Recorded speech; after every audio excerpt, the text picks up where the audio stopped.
Hi, I'm Anna Denton-Jones of Refreshing Law Limited, and today I want to focus a little bit on the issue of sexual harassment.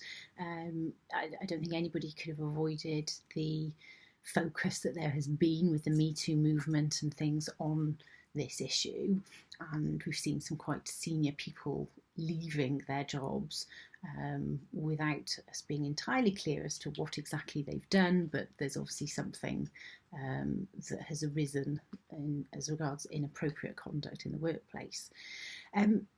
We've all been focused a little bit on the GDPR recently, and I've been surprised how few employers have spoken to me about training or improving their policies and things around this issue.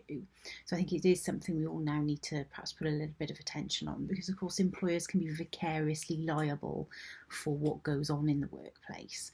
And a recent survey done by Prospect, the trade union of around 7,000 of their members, both men and women, revealed that over a third of people have experienced sexual harassment in work. And given the breadth of employers that they cover, I think we can safely say that this is something that happens everywhere. The figures are even more stark if we're talking about the under 30s, where 2/3 of people are reporting having received some kind of unwanted conduct in relation to their sex in the workplace. And what's interesting about that survey is that the survey is of men and women, and we have perhaps an archetypal stereotype, don't we, of harassment perhaps being a man and a woman. That's not necessarily the case. I've got something on my desk at the moment where it's actually a male on male unwanted conduct. So any permutation that could occur between the different genders could amount to unwanted conduct that relates to somebody's sex.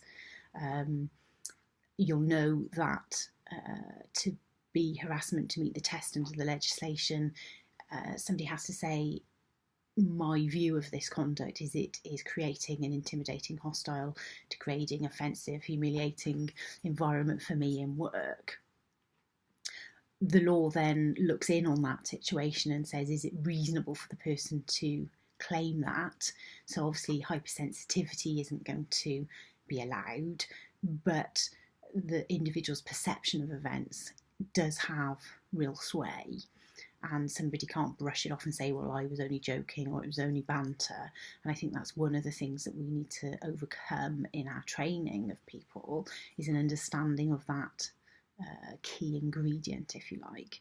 The other thing that comes out from the case law is that you don't have to, as an individual, have told the other person that something's a problem or made it clear that you find it offensive.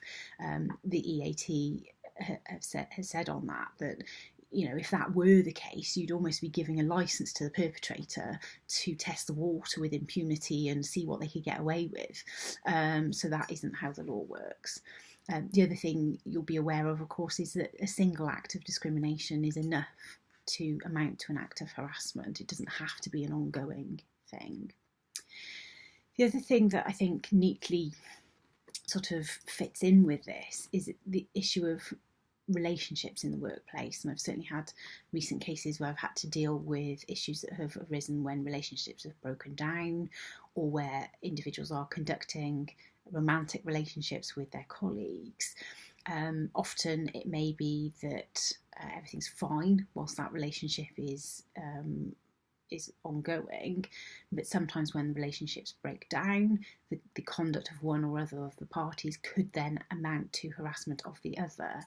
And if we don't have policies around these things, it can be quite difficult for the employer to step in and do something. So you might want to think about what have you got in place regarding relationships in the workplace as well. I mentioned earlier vicarious liability. You will know that the employer is responsible for what goes on in the workplace, and it's quite clear that these things are going on in the workplace. So from a legal perspective, we need to take all reasonable steps to prevent the harassment from happening, and we do that through things like our policies and the training and the messages that we send staff and the way in which we deal with these things when complaints arise. So we need to be looking at all of those things.